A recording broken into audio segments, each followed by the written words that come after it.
was and silver paper. Silver paper is beautiful. Yeah. I didn't cut myself, so that's good. It's the same. The book. Yeah. Thank you so much. It's so cute. It was nothing. Okay. Okay. Let's get started. Okay. I start from the. Okay. So this point. Questions. Okay. It's about me, and we are wondering what happened when you after the party. So because we don't know the other members and thought that the decision is like party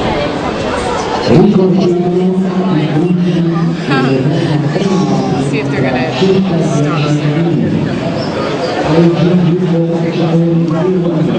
That one's kind of hard because I haven't written it. You know, I've thought about it, but I can't say until I've written something down. You know, it's hard to know exactly. But there would have been a big argument, and people who would be arguing the hardest would be Esme and Alice, because Alice wouldn't agree with his decision. At the same time, what a lot of people, I've read some speculation on the lexicon and other places, and what people don't realize is that although Alice is her best friend, although everybody loves her, Edward's decision is not contestable to the rest of them, because the way that vampire, and this will come up a little bit in book 3, but the way that vampires fall in love isn't the same, and it's not something that anybody in the family would contest at all. So his decision is final, and they do owe him, because of Emmett, they had to move an awful lot, and so he's picked up rooms without complaining for all of them. Well, mostly for Emmett and Jasper, but for Rosalie and Alice because of Emmett and Jasper. So they owed him. They worried about his decision, and obviously he was in a lot of pain, but at the same time, there was anything they could do. So what is more about the period they spent away from the course, aside what Alice takes, or they feelings, way busy? They were trying to get on with life. Alice wasn't trying to get on with life because she was pretty sure things were going to work out one way or another. The way she sees visions, she sees different pathways, and they all kind of were leading towards the same thing. But there were some that didn't, so she was just sort of betting on Bella in this case. But the others, you know, they were sad. It was hard not having Edward around, even though he could be a little sarcastic and difficult at times. He's not always the most pleasant person to live with, but it was the family didn't feel complete, and so they were having a really hard time. I think that the little selection about Rosalie that's on my website is a good indicator of kind of how they were all feeling. Okay, this is short. How did Colin got to know the Denali family and when? Carlisle ran into the sisters earlier on when they were just first sort of looking into the vegetarian thing. They didn't start out that way. For years and years and years, they were the reason behind the myths about the succubus. They really like human men, but those human men usually end up eating the meal after the fact. And so, after a while, though, they started to develop a conscience because they really liked these men, and it just didn't seem right to have them be food. And so that's how they sort of evolved into vegetarianism, whereas Carlisle was always that way. But they crossed paths and had a lot in common, and because they were both very civilized, they were able to get along very well. Then, have they some other families in the vampire family they're in touch with? Oh yeah. Fantastic. Yeah, that won't be in book 3. That's a book 4 thing, so really far away. But there are quite a few other established covens that Carlisle is friends with. Carlisle's a very friendly guy, and people are fascinated with him because he's so kind and good. So other vampires are sort of drawn to him. Should go for the farm. Okay. Okay, yes. This is a good one. So, in this chapter, you describe more the attitude of Edward towards Jessica, his passionate. So he seems pretty annoyed by her. So we were wondering, since he's so gorgeous, probably this happened a lot of times. So what is usually his attitude toward these girls? Does he pity them or despise them on picture? Good. It depends on the girl. You know, he hears everything they think. And Jessica really is a fairly petty, shallow person, and that because he reads people's minds all the time, he tends to despise humanity in general. There are very few exceptions of people that he kind of feels are worthwhile. His family is one set, although, you know, he has his issues with Rosalie.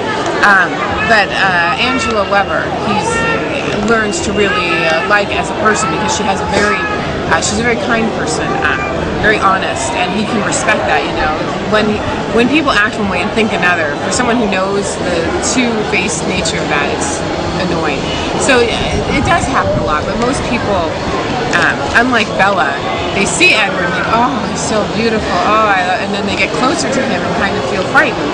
They don't really know why, and they don't say, oh, he must be a vampire. They just feel like they don't want to be around him. It doesn't happen to Bella, so that's one of the things that really frustrates him in Midnight Sun, is he keeps expecting her to suddenly wise up and take off, and she never does. And so he's always waiting for her to be afraid, and she never is. Okay, I have to check this one because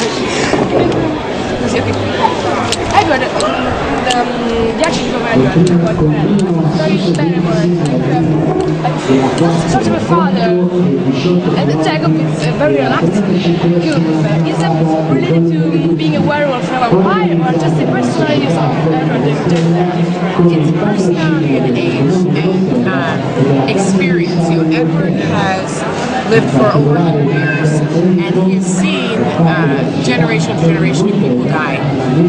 Humans are so fragile to him. He looks at Bella, and it's like, in Midnight Sun, one of the comparisons he makes is she's like a soap bubble in the palm of his hand. You know, how do you protect that? It's just so completely transitory, and so he's constantly terrified all the time. All the things that can go wrong. You know, she could trip and hit her head and die. You know, she could get a disease, and there'd be nothing he could do. So he is so protective of her because he thinks he's a pessimist. He's constantly thinking about what can go wrong. Jacob's an optimist. He doesn't worry about anything because nothing really bad has ever happened. He did lose his mother, but he was very young at the time. He's just not old enough to think about mortality so much. You know, when you're 16, 17, you're going to live forever because that's how you feel. So he doesn't worry about Bella's safety. And Bella's a little bit older than him. She has a maternal feeling towards Jacob. She wants to take care of him.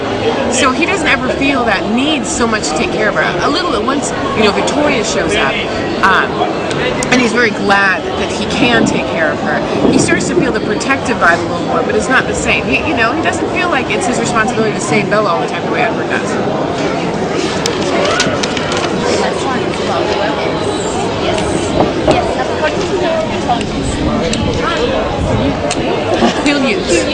Quileute. I used to think it was Quileute, but I spoke to a native in La Push, and she said it was Quileute. And simply concedes that only men can turn into werewolves. But since the ability is able to wondering, could, for instance, Jake's sister be turned into a werewolf?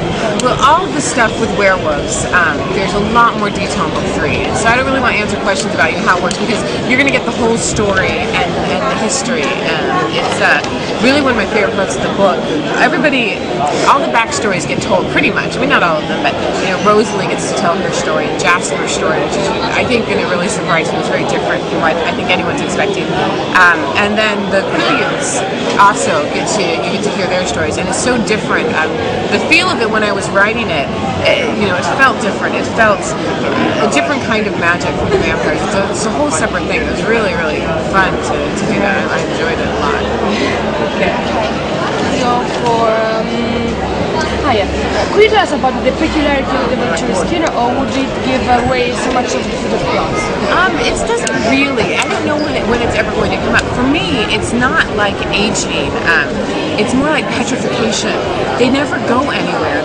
They don't do a lot of. They're not very active, and so it's almost like, in my mind, it was like years and years and years almost of dust settling on them. I mean, they're not dusty. It's just sort of there's been no. No, they're not active enough. They're not out hunting. And so I don't see them as being particularly healthy for a vampire. It doesn't mean that they won't continue to live for another several millennium. But you know, Tanya and her sisters, the Denali clan, are over 1,000 years old. But they live by Carlisle because they're still very active.